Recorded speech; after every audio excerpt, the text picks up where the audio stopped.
Add coconut oil 3 tablespoons, mustard seeds 1 teaspoon, whole red chili 2, ginger garlic paste 1 tablespoon.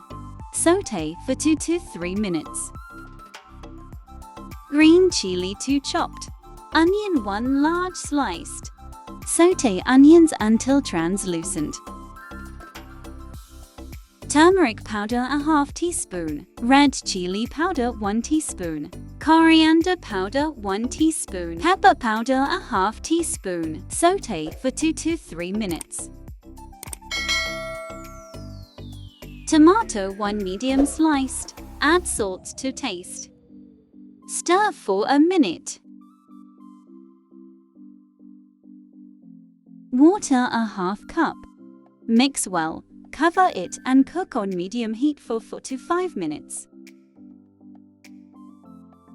Squid 500 gram. Mix well until combined. Add few curry leaves.